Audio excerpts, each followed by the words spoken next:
Hello everyone.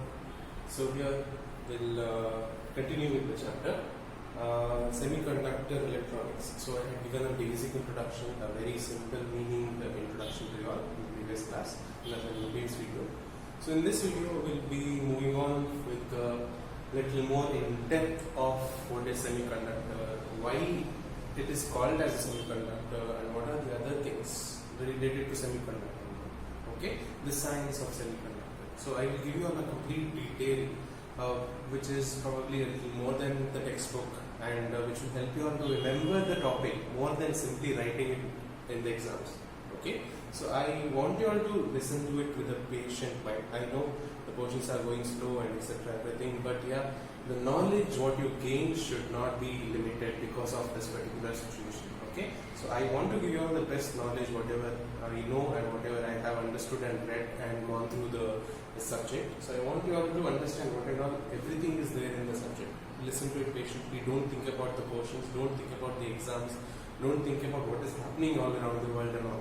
Okay, when you're watching this video, so make sure that you are listening to only my voice and listen carefully of every single word and listen patiently. Okay, patiently. I don't know when that is an English word or what, but still, you understood my point. Okay, so I assume you understood my point. So we'll move on with the topic. So now we will learn about what a semiconductor actually means. So in order to do that, in order to learn what is a semiconductor, we need to understand the example of a semiconductor. That means what is that material which makes a material as a semiconductor? What is that thing what makes a material as a semiconductor? Okay, so to learn that, we'll take a material which is called as a semiconductor already, and we'll learn the structure of it, and we'll learn that material in complete detail, so that it is very clear for us to move on ahead with what semiconductor means. Okay, so it's clear in the video. I'm sure you have noted down the heading and you all have already understood what I'm trying to tell you all. I'm taking an example of silicon here. Okay, I'm taking an example of silicon, and I'm learning the crystal structure of that. I mean, not in detail. I don't know whether you remember studying that, the crystal structure of silicon, etc., and all that in the previous year or in this year. I'm not sure. In this chemistry. So that we will move on with the little basics of those crystal structures, the electronic configuration, and what is that making, what property is that making the silicon as a semiconductor. So I'm trying to tell that as well. So to go on with it, first of all you need to know that silicon is a semiconducting material. Okay, so this semiconducting material, why it is a semiconducting material? Why? The question is why it is a semiconductor. So to know that, we will know the atomic number of silicon. So atomic number of silicon is number 14. Correct? No? It is 14. You all know that. I hope so. If you all don't, then believe me, it is 14. Okay. So the silicon, the atomic number is 14, and then we move on with that, the electronic configuration. That is, I don't know whether you all remember, and I'm very sure you don't remember because I don't remember. So here, in the orbits, the number of electrons present in the orbits of a silicon will be in this pattern. That is 2, 8 and 4. Okay. So there are orbits present in outside a silicon atom. I will write it if you want. Okay. So it is something like this. Silicon is present. Then this is the nucleus of silicon. Then there are orbits present outside.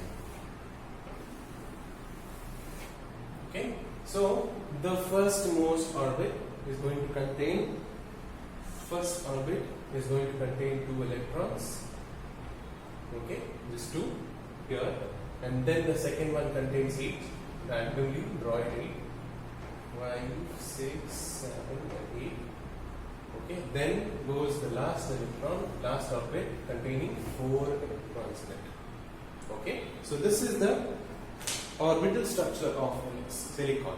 Okay, so electronic configuration is completely based on the orbital electrons present in it. So here I can tell that the orbital electrons present is 2, 8 and 4, sorry, 2, 8 and 4, and the orbital structure is that way I have done it. Okay, the electrons arrange themselves naturally without any external pressure or temperature or even energy, etc. and all that. The natural structure of silicon is something like that. So now the electronic configuration, these 284 will arrange themselves in SPDF shells. If you all remember, there are something called as shells, that is k element shells, and based on that these orbits are called as SPDF, which is having different energy levels. Yes. So just basic we need to know about it. Don't worry about if you don't remember that and all that. Just remember, you have studied this particular electronic configuration method. So based on that, I can tell that the silicon, the first most energy level S1s, the 2 electrons get occupied in that 1s level. Then the 2 electrons get occupied in the second s level, that is 2s2. This will be like that. Then in the P, it will be 2p6. Then again it continues like that. The third energy level. This is the first energy, second energy level, and then the third energy level. Here you can see this total here is the first energy level, only 2 electrons get occupied, and here it is 6 plus 2, total 8. Yes, and then the third energy level, that is this one outside, the 4 electrons are occupied in it. Okay, so 4 electrons are occupied in that particular thing. Then we can move on with this one. Sorry, I'm so sorry. Yeah, yes, the 4 electrons are occupied in the outermost shell, but in the outermost orbit, this electrons present over here is going to be 2. So it is 2 plus 2, that is equal to 4. I don't know how clear it is, but understand the concept. What I'm trying to tell is, the first one, automatically the electrons get occupied in this way, that is the first energy cell as 2, then 6 and 2, that is 2 and 6 here in the S shell and the P shell. Then after that again the third level over here, 2 in the S and 2 in the P. Okay, 2 in the P shell, 2 orbit.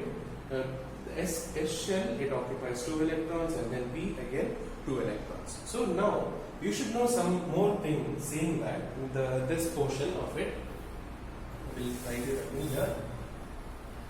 It's something like this. This first one was occupied as 2, and this one was 2 and 6, total 8. Then over here it occupied as 2 plus 2, that is 4. Okay, so this was the electronic configuration which we did it. And then you should know about, you might have heard or learned about this thing, that the k element shells, these S, the total number of vacant spaces or the total capacity of S shell is 2. Okay, total capacity of an S shell, it may be any level, that is 1 or 2 or 3 or 4, anything. It is just 2. The capacity of an S shell to occupy electrons is 2. That is maximum 2 electrons can only be deposited in S shell. So then, similarly, P shell can take 6 electrons. Okay, P shell can maximum take 6 electrons. So that is how this is completely filled. I can tell the 1s shell is completely filled, 2 is completely filled. Again, I mean S2 is completely filled and 2P is filled. 3S2 is also completely filled. But what about this question? Okay, check that last outermost orbit, what I'm talking, 3P shell, 3P orbit. In that you can see the P capacity is 6, but in that 3P only 2 has been occupied. Correct? No? Which tells us that there are 4 empty spaces, 4 vacant spaces or places in the outermost shell. That is, in the 3P shell, there are 4 empty spaces, 4 vacant places. So that is what this particular material is called, that is what this material is making itself as a semiconductor. That is the vacant space, vacant place in the outermost shell. That is why it is behaving like a semiconductor, which means at a certain point it behaves like a conductor, and before that it behaves like an insulator, or partially allows the electrons to pass through it. Clear? So this is the main reason for why the silicon is behaving like a semiconductor, because of the 4 vacant places in the outermost shell. So that's why it has its name called as a tetravalent. Okay, tetravalent. So coming back, so this is the diagram what I'm talking about. Now the heading what I have written here. this silicon is also called as a diamond crystal, not because it contains carbon or not it contains diamond again. So this silicon has a structure which looks like that. That's it. Nothing much about it. It's just the pattern of formation of these molecules or the atoms together arranged in the form of a diamond. Looks like it. That's it. So nothing it has to do with the shiny creatureness or whatever the carbon presence. Nothing at all. Just looks like the diamond structure. So now, why does it look like a diamond structure? Because you know that it has empty spaces on the way for tetravalency. It has chances of bonding with the four different electrons, four other electrons. So as I told you in the first case, two silicon atoms will come together and form a covalent bonding by sharing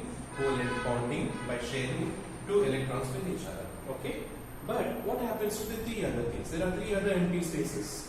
This third one, the second one, again forms another bonding with another silicon atom, another one over here, and another over here, which means one silicon molecule or one silicon nuclei will bond with four different such atoms together. Okay, silicon atom will bond with the four different silicon atoms. One will bond with four, which means this particular pattern will continue. This particular pattern will go on continuing, just forming a big structure, and not only on this board. You can imagine what I'm telling, right? In the three-dimension structure as well, which means it forms in this way. I hope you can imagine. Imagine there is silicon atoms all over here like this, and forming like a diamond structure. Okay, so that is why the silicon is called as a diamond crystal. Clear? So that is just because it looks like a diamond crystal, the arrangement of atoms looks like a diamond crystal. That's why it is called as a diamond crystal. Sorry, it doesn't look like a diamond, so it looks like it is called as a diamond crystal. So then, with this, we can clearly. I hope it is understood why it is called as a diamond crystal and what makes a silicon as a semiconductor, and what is. Whenever they ask, explain the silicon structure and why it is called as a diamond crystal, you have an answer over here. So I'll quickly quickly recall what all I've told. One is because its atomic number is 14 and its orbital electrons arrangement is 284 and it is arranged in this pattern. And after that, you can draw this, or it's up to you, you can just stop it right here. And after that, write the electronic configuration. And you can tell in the P shell, in this one energy level, there is only the two electrons are present, whereas there can be 6 empty spaces. That is, 6 places are there, whereas 2 only are occupied, which creates the vacancy of 4 electrons. 4 more electrons, there is a vacancy, and that's why it is called as a tetravalent atom. Silicon is called as a tetravalent atom, and that's why it can undergo bonding with the 4 other silicon atoms to create a structure which is similar to that of a diamond, and that's why it is called as a diamond crystal. Yes, you need to at least draw this diagram.